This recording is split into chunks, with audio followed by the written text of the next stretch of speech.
The Disrupt Education vlog can be found on YouTube. To hear it in podcast form, search Disrupt Education on any of the following podcast platforms: Anchor, Apple Podcasts, Google Podcasts, Breaker, Castbox, Overcast, Radio Public, Pocket Cast, Spotify, or Stitcher.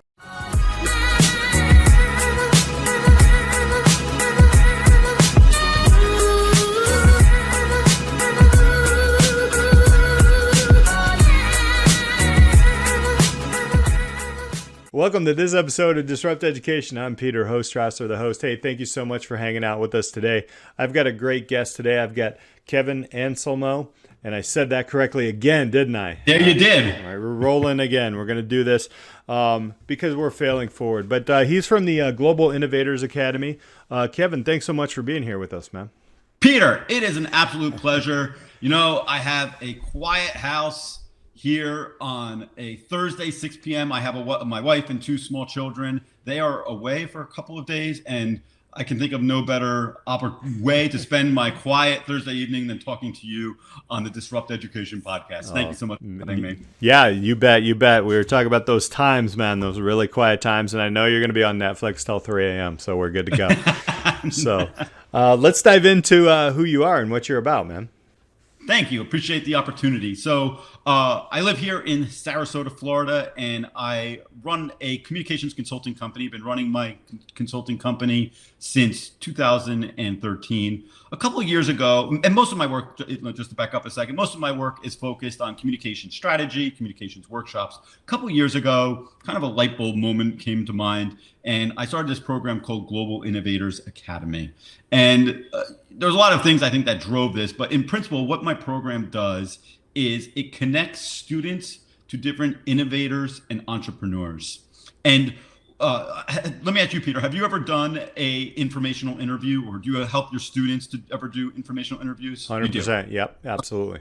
So what I call this is informational interview 2.0. Because what happens in a traditional informational interview is, you know, the student or, a person who wants to work in a certain industry will go out and do a kind of have a coffee or a virtual conversation. And it's a nice conversation, and it usually ends at that. And what I'm doing is basically having the student, in this case, take that conversation to the next level. And so what the student is going to do is to write an article, and that article is going to be published online. And I have a program that guides students through this process. I will rigorously edit each student's article. And at the end, there's four main outcomes that I'm looking to achieve. And that is, first, the student is learning communication skills. They're building their network. They're gaining inspiration about careers and potentially entrepreneurship. And then fourth, they're building a digital footprint that will make them look more marketable for different jobs, for different academic opportunities, internships, that kind of thing. Yeah, absolutely. 100%. That's so needed, diving into that and guiding them. And before we go a little bit further into the Global Innovators Academy, yeah, I'd love to hear your journey. We went to a couple of small colleges, I have a feeling. And tell us a little bit about that journey, and then what did you find out to kind of that click, say, wait a minute, this experiential learning is so key to success? Yeah, so I went to Taylor University in Indiana. It's a small Christian private school. And I would say, one of the best parts about going to a smaller school is you get hands-on experience. And I always knew I wanted to work in communications.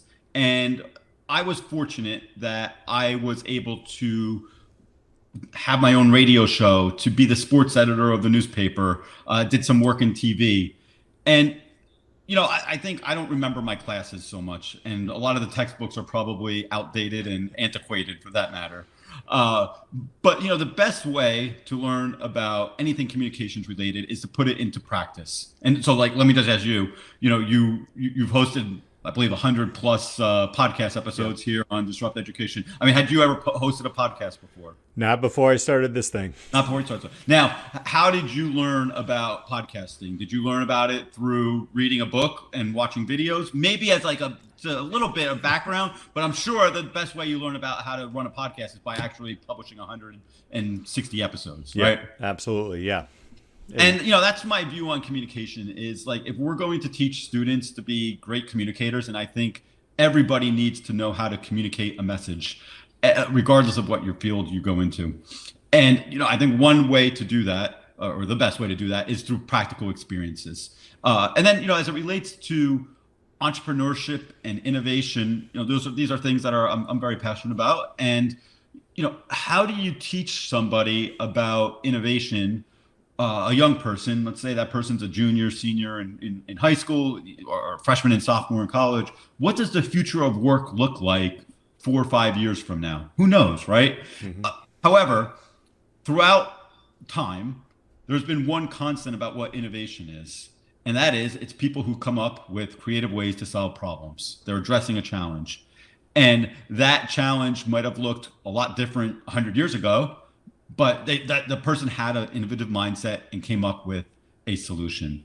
And I think one of the best ways to learn about innovation is to actually talk to people who are living out that mindset, who are living out the behaviors of an innovator. And so basically what my program does, the students will identify who they want to interview, and then they will do this interview and then go through this process of writing up the article. But I guess I've seen this throughout my career.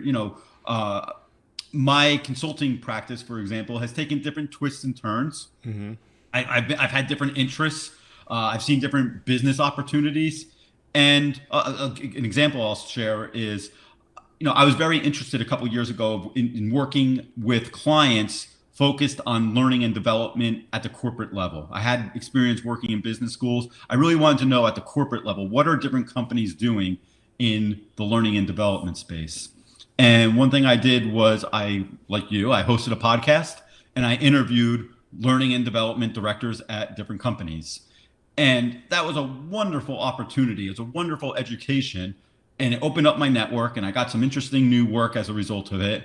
But it was really the interviews that were the catalyst for giving me these opportunities in the L&D space. And so I'm of the belief, my students that go through my program, they go through it one time, they write an article, it's published online. My goal really is that students are putting into practice these skills throughout their careers. Yeah. So, and you mentioned like 16, 17, 18, 19, 20-year-olds. And as a business teacher, something that I run into is, they can post on the phones, they can post things like that. But then when it comes to professional, the pause, the blocker, in what ways do you walk people through and break down some of those blockers and those walls? Yeah, I mean, they're certainly there. I mean, first of all, I think one thing is having peers there. So when I work with for example, I'm working with Southern New Hampshire University's Global Education Movement. It is a program that supports refugee students. And so I'm very fortunate to be working with a great group of students in Lebanon and Rwanda and Kenya. I think one thing is, we're a group, the students are a group. There's kind of this peer-to-peer learning, and also to a certain extent, positive peer pressure, right? So, I'll make a big deal every time a student publishes their article. Look, check out this person's article. Congratulations to this student. And what's great too is other people are also recognizing them on social media platforms.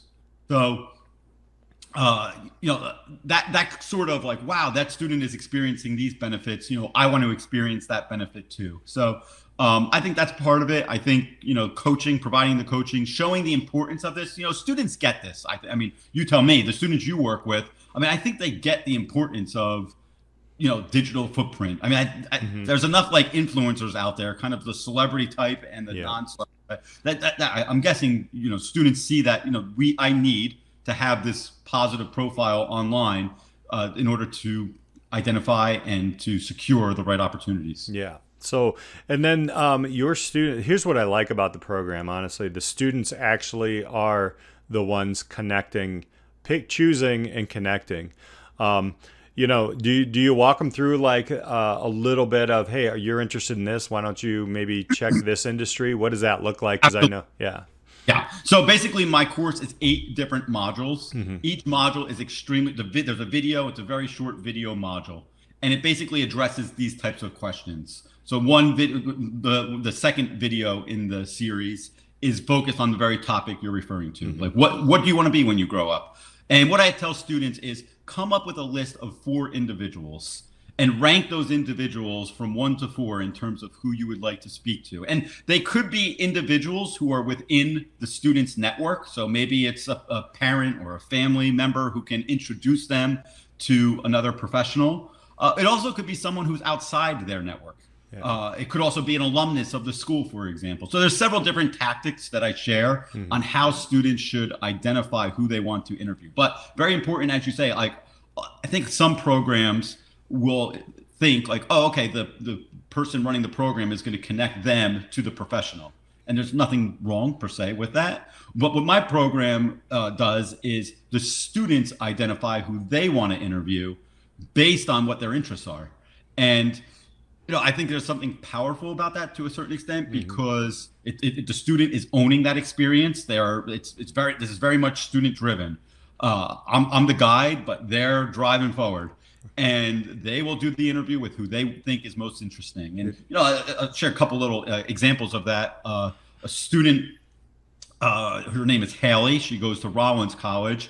She's very interested in working in the fashion industry, and she figured out that there was a classmate who was the daughter of the founder of a company called J. McLaughlin. J. McLaughlin is a clothing retail brand. I think they have like 150 stores throughout the United States. It's been around since the 1970s. Well, she put that together and she did that in her interview and had face-to-face time with the founder of this J. McLaughlin company. And I think, that's like just one example of the student finding a classmate who was somehow obviously closely related to the founder and doing this interview directly herself. And there's several other examples like that of students who are identifying different individuals. I'll share with the program I'm running with Southern New Hampshire University's Global Education Movement. I told students like, okay, here are, like same principles. Here's how you go about finding someone to interview. And what was really interesting is some students identified someone outside of their country, and they did an interview with someone outside their country, which was great. Yeah. And then other students interviewed entrepreneurs in their refugee camps. And these might be people who are selling hens or people who are selling T-shirts, number of different types of examples like that. And, both are really cool. Like, this guy in the refugee camp has come up with a really creative way to sell T-shirts to people around the world in his refugee camp. And, at the same time, a student might be interviewing, a refugee student might be interviewing the CEO of a nonprofit organization in New York. Both people bring a really unique lens to solving problems. And so for me, that's something that's really exciting about the potential of that. I really like the number one, student driven, number two, the variety of people, because those stories resonate. And we talked a little bit about how it actually is written out. Yeah. You asked for a few things to kind of guide them through that writing. What is that like? And then where does that live? Yeah. So basically, one of the video modules is how do you write a compelling article? And obviously, there's lots of ways to write an article, but it's always helpful to have a template and a guide.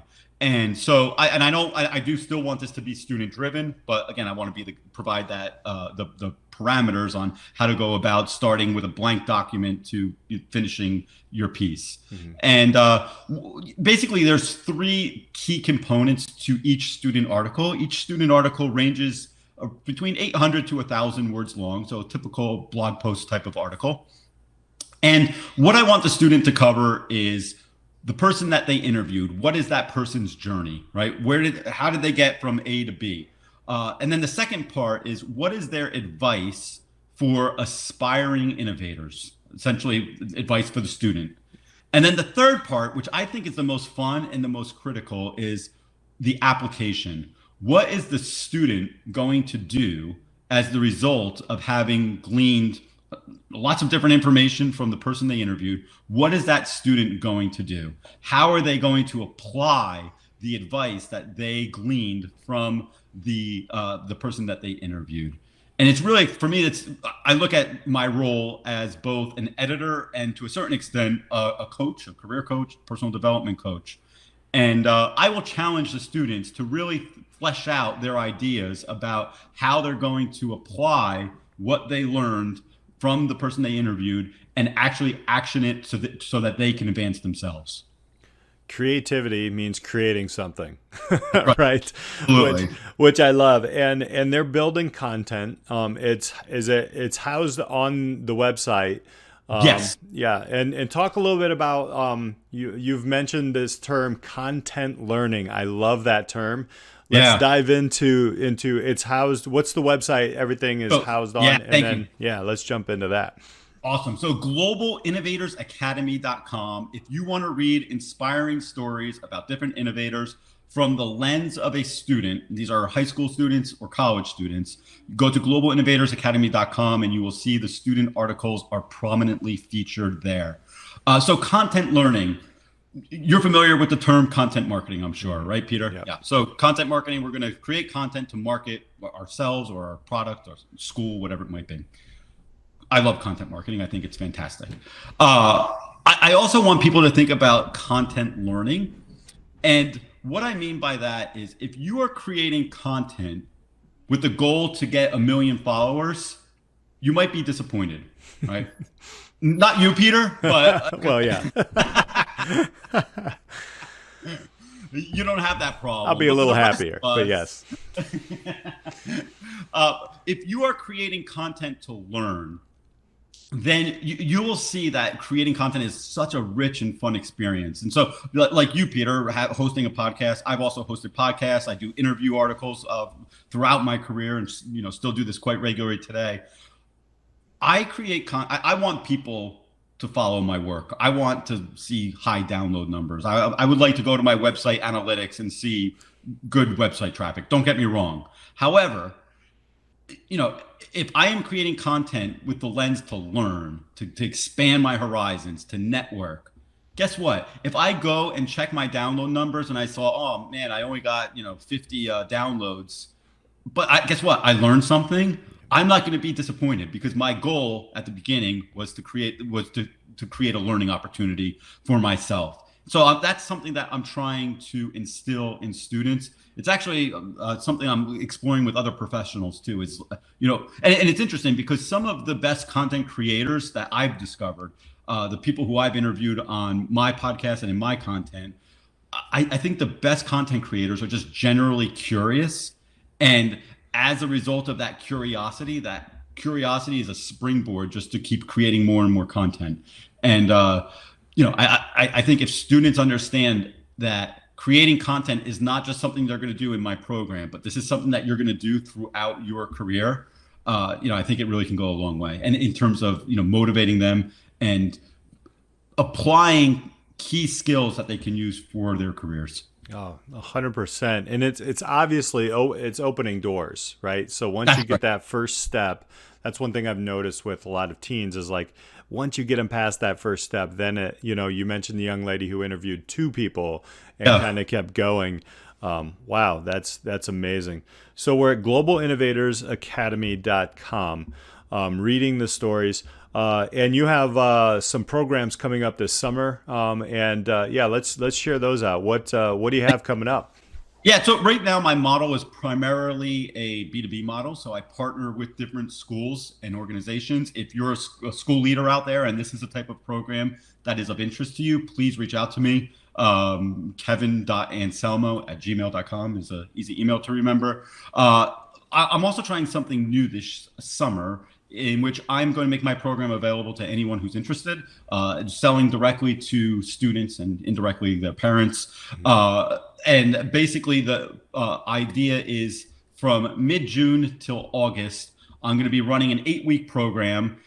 Keyword is it's flexible, right? Because I know students have other things going on.